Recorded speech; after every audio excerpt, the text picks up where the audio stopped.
dengan melayani para guru, dengan mencintai mereka dan seterusnya akan membawa mereka kepada kebaikan, dan kebaikan inilah yang kemudian disebut sebagai ngalah berkah. Seperti itu sih, itu yang saya temukan, Mas. Mungkin secara lebih detailnya seperti apa yang tadi sudah disebut oleh Yai Nafis. Itu menurut Tulon. Oke, terima kasih. Karena begini, sedikit tambah, kalau di etnografis, di antropologi, ya kita bercerita bahwa sesuatu itu sebagai faktor sosial dan tindakan sosial. Untuk kemudian apakah itu benar atau tidak, itu pun kita perlu bisa sampai pada Islamic orthopraxy, kan, seperti itu. Bagaimana cara mereka memahami tentang pandangan Islam, kan seperti itu. Dan kita tidak bisa menjudge itu sebagai sebuah hal yang salah ataupun benar. Kalau saya sih kayak begitu ya, sikap, karena ini sikap sebagai seorang peneliti. Oke, terima kasih. Ini semakin malam semakin banyak pertanyaan ini, Pak. Ini ada 2 pertanyaan lagi dari teman-teman ini.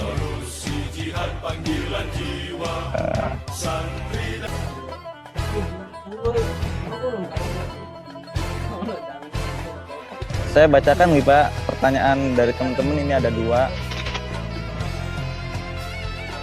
Dari Mas Misbahul. Pertanyaannya, kita ketahui bahwa kurikulum pesantren salaf menurut pandangan saya itu cuma pasif dengan apa yang dibacakan oleh kiainya atau dalam istilahnya ngaji bandongan. Yang saya tanyakan, bagaimana menurut penulis dan Bapak Nafis tentang kurikulum pesantren yang sepertinya tidak pernah berubah sampai sekarang? Karena pemikiran santri itu pokok manut kiai ngono, dan tidak berani merubah kurikulum pendidikan pesantren ketika dia sudah pulang.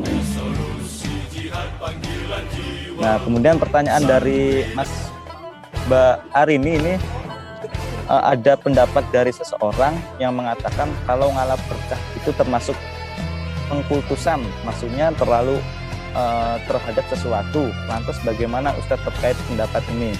Terima kasih.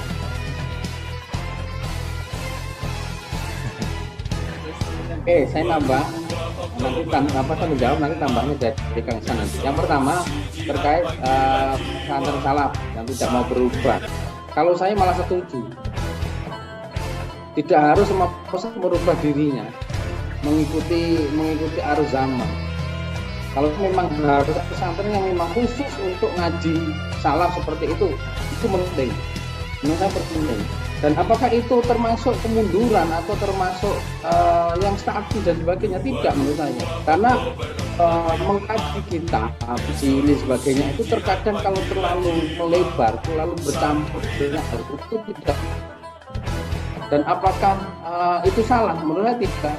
Itu pilihan bagi santri. Santri yang ingin memilih fokus untuk ngaji seperti di pondok salaf itu. Saya begitu. Manut kiai dan sebagainya, ya memang santri harus begitu. Tidak boleh lah, masa santri ngeyel kiai. Saya ngeyel sama Kiai Sadi. Itu tak. Ini hujan deras ini. Oke, yang kedua, apa pengkultusan? Lah kalau ibunya sahabat tadi, apakah itu pengkultusan seperti itu? Tentu tidak. Contoh nyata ya. Ketika saya Idul Fitri 2 tahun yang lalu, saya itu sowan ke 2 kiai, 1 habib, 1 kiai. Nah, 1 habib, 1 kiai. Apa yang 2 beliau intinya, sebelum saya matur kepada banyak itu, keduanya sudah langsung bilang bahwa salah satu solusi dalam yang saya bawa adalah ini. Apa itu pengkultusan? Saya kira tidak. Malah itu membawa kebaikan bagi hidup saya. Saya sedang problem dalam kehidupan saya, dan ketika saya belum sama sekali menyampaikan problem itu, beliau berdua sudah memberi jawaban dan solusinya. Nah, maka kultus atau tidak itu biasanya dari orang yang melihat, bukan orang yang mengalami. orang yang melihat itu kan namanya penonton itu artinya lebih heboh dari pemain. Dari pemain Arema Mampang, penonton atau supporternya coba berani mati di supporternya. Ini kalau pemainnya belum tentu. Oke, jadi tidak perlu takut dengan pengkultusan. Itu kan hanya nilai dari orang, penilaian dari orang. Kalau saya sendiri begitu. Kalau saya dianggap mengkultuskan, ya monggo saja. Itu penilaian orang kok. Yang ini saya kan ini menganggap beliau orang yang dengan Allah. Maka kebaikan banyak pada beliau, kan begitu. Ibarat kita itu air, ya kita harus mendekat ke sumurnya dong. Ibarat kita mau download, ya kita dekat wifi, kan begitu. Apakah dengan wifi itu menjadi perputusan? Loh, kamu kan putus ada internet. Ah, ya enggak lah, saya di sana bisa download apapun kok dekat wifi itu kan begitu. Saya kira itu tambahan dari saya. Monggo. Terima kasih. Kalau Kang Iksan ada tambahan? Nopo nih tentang mulai dari yang ngalap berkah itu pengkultusan. Saya tidak pernah, saya lagi-lagi jawaban saya sebagai seorang peneliti. Saya tidak pernah menemukan santri yang menganggap bahwa ngalap berkah itu sebagai kultusan. Saja ungkapan pengkultusan itu dilentarkan oleh yang non santri, bisa saja seperti itu ya. Itu jadi harus saya ceritakan seperti itu. Saya nyeritakan fakta saja.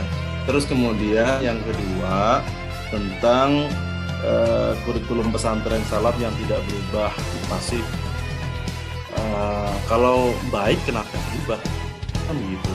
Jadi di pesantren itu ada sebuah kaidah umum yang dipenuhi oleh semua pesantren di Indonesia dan juga di Asia Tenggara yang lain.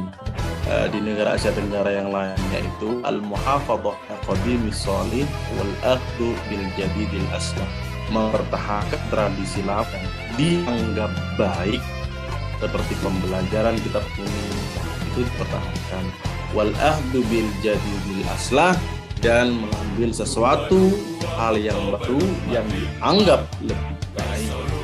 Dan yang seperti itu, misalnya walaupun mereka pesantren salaf, tapi sekarang rata-rata pesantren salaf itu sudah friendly dengan Zoom misalnya. Dan ketika misalnya tanya jawab seperti ini, moderator pesantren salaf itu sudah tidak kebingungan seperti moderator yang lain yang tadi. Itu nggak ada pertanyaan nih, ya, itu malah lebih terlatih dari maaf ya teman-teman di pesantren misalnya, karena mereka sudah biasa ikut bahsul masail, sudah biasa memancing masalah, memancing pertengkaran dalam konteks yang positif tentunya. Saya kira itu Mas. Oke, terima kasih.